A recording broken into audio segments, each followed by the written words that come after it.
Mister चारण, ये number note कर लेना। मैं बोल रहा हूं प्रोफेसर महेंद्र राठौड़। मैं बोल रहा हूं प्रोफेसर महेंद्र राठौड़। राजस्थान में सरकार बदलते ही एक्शन शुरू, और ये वीडियो क्लिप सूर्य नगरी जोधपुर की।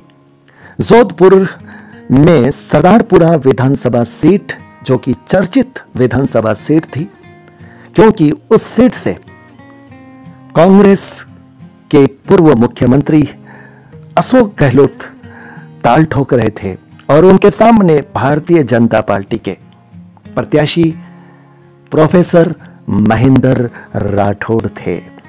और यह आवाज जो आपने सुनी, वो आवाज राठौड़ साहब की ही है। उस वक्त भी सरदारपुरा सीट से महेंद्र राठौड़ साहब काफी चर्चित हुए थे, क्योंकि अशोक गहलोत की सीट भी कहीं ना कहीं फंस गई थी। यद्यपि गहलोत साहब सीट निकालने में तो सफल हो गए, लेकिन सरकार बनाने में सफल नहीं हुए। राठौड़ साहब चाहे सरदारपुरा विधानसभा सीट से चुनाव हार गए हों, लेकिन उनकी पार्टी की सरकार राजस्थान में बन गई है। नमस्कार, मैं संजय सनम, आप देख रहे हैं डिजिटल फर्स्ट न्यूज। सरकार बदलने से, निजाम बदलने से अंदाज बदल जाते हैं, आवाज बदल जाती है, फरमान बदल जाते हैं, और अपनी पार्टी की नीति, नियम और प्रारूप के आधार पर पार्टी के नेता कार्यकर्ता अपने काम में लग जाते हैं। कांग्रेस की सरकार तुष्टीकरण की नीति के आधार पर चल रही थी और अशोक गहलोत की सरकार पर बहुत सारे आरोप लगे थे। गहलोत सरकार के उस कार्यकाल में सरकारी कर्मचारियों पर, अधिकारियों पर भी इस तरह के आरोप लग रहे थे, और कुछ ऐसे घटनाक्रम, दुखद घटनाएं भी उस कार्यकाल में हुई थी। पर सरकार पर यह आरोप था कि सरकार ने यथेष्ट कार्रवाई नहीं की। सरकार एक विशेष वर्ग, विशेष समुदाय को खुश करने में लगी हुई थी, क्योंकि वो शायद उसे वोट बैंक के रूप में इस्तेमाल कर रही थी। लेकिन उसके बावजूद भी गहलोत सरकार नहीं बची।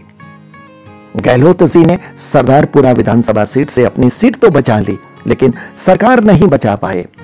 और अब इस वीडियो क्लिप में जो आप दमदार रुआब वाली आवाज सुन रहे हैं, वो सरदारपुरा विधानसभा सीट के भारतीय जनता पार्टी के प्रत्याशी प्रोफेसर महेंद्र राठौड़ की है। इस आवाज और वीडियो क्लिप में उनके अंदाज को सुनने के बाद, देखने के बाद आपके मन में भी एक सवाल आएगा कि प्रोफेसर हैं तो शायद शिक्षा के क्षेत्र में इनका कर्म क्षेत्र रहा ही होगा, और अगर रहा है तो फिर इनकी नाक के नीचे से जितने भी स्टूडेंट निकले होंगे वो भी निश्चित रूप से इसी अंदाज वाले बने होंगे।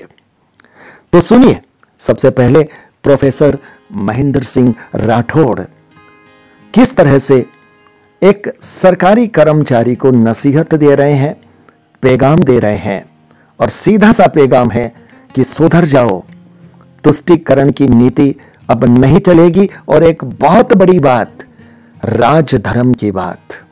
इसमें यह बात बिल्कुल साफ है कि किसी वर्ग विशेष समुदाय की बात नहीं कर रहे। सरकार हमारी है, हम राजधर्म के आधार पर चलवाएंगे, और अगर कोई भी शिकायत आपकी आती है तो खैर नहीं होगी। तो सुनिए प्रोफेसर महेंद्र राठौड़ की दमदार आवाज। और न केवल मेरा, सरदारपुरा विधानसभा क्षेत्र के हर कार्यकर्ता का टेलीफोन उठा लेना। ये जो कान में रुइयां डाल रखी है ना कांग्रेस रूपी, और जिस प्रकार का यहाँ चीफ इंजीनियर बनने के बाद में बांट बांट के राम मंदिरों के अंदर और जागरणों के अंदर लाइटें काटी है, और एक वर्ग को संतुष्ट करने के हिसाब से आपने जो काम किया है ना, भ्रम में मत रहना। हूं से कुछ नहीं होता है, ध्यान रखना ये चीज का बिल्कुल। और आपने जो भी काम किया है, ये मत समझ लेना कि यहां से ट्रांसफर की धमकी होती है। ट्रांसफर की धमकी नहीं होती है। नौकरी लगे हो तब से लेके अभी तक जो संपत्ति अर्जित की है, जो धन संग्रह किया है यहाँ के, और अधिकारियों को जो खुश करने का प्रयास किया है, अब सरदारपुरा के अंदर राजधर्म का पालन होगा और नीचे संबंधित अधिकारियों को सब स्टेशनों से लेकर जेलों तक निर्देश दे देना, किसी भी प्रकार की शिकवा शिकायत आई,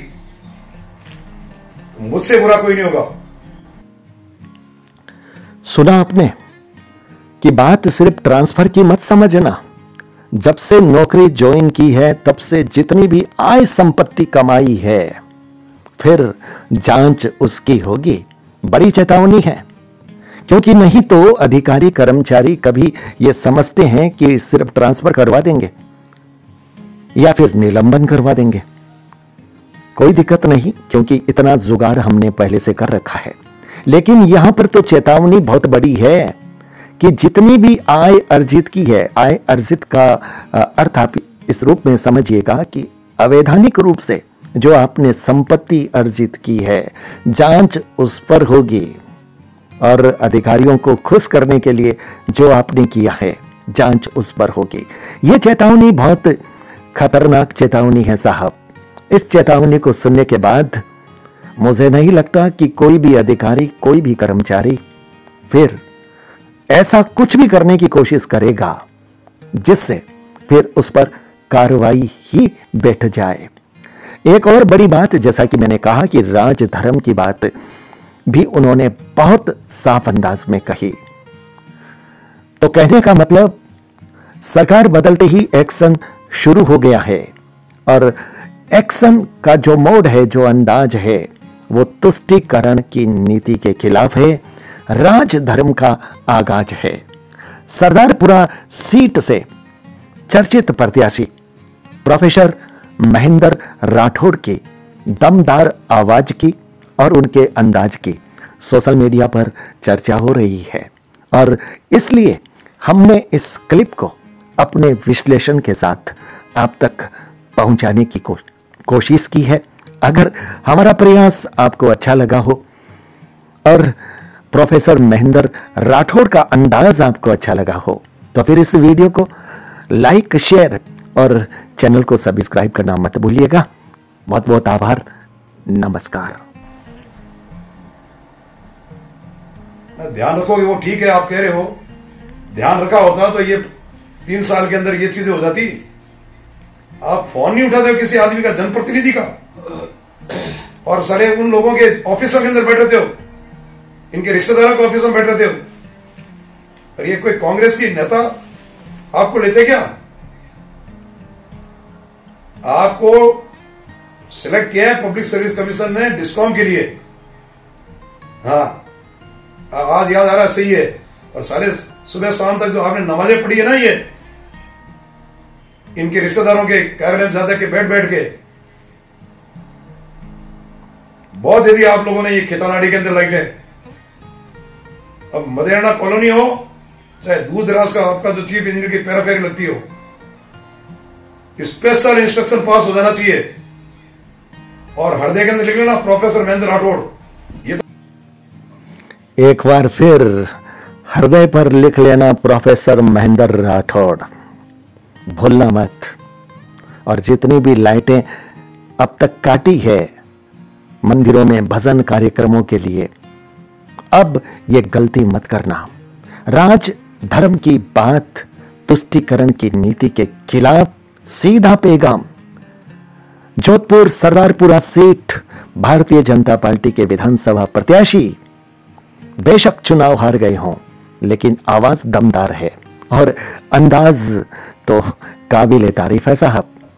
प्रोफेसर महेंद्र राठौड़ जिस अंदाज में अपनी बात कह रहे हैं, उससे लगता है कि सूर्य नगरी गुलाबी नगरी से पहले एक्शन में आ गई है, और सूर्य नगरी का यह मैसेज गुलाबी नगरी जयपुर को भी शायद जगा देगा, और पूरी मरुधरा, मरुमाटी, मरु प्रदेश में इस बात की जागृति आ जाएगी कि अब सरकारें किसी वर्ग विशेष समुदाय को खुश करने के लिए नहीं, बल्कि अपना राजधर्म निभाने के लिए चलेगी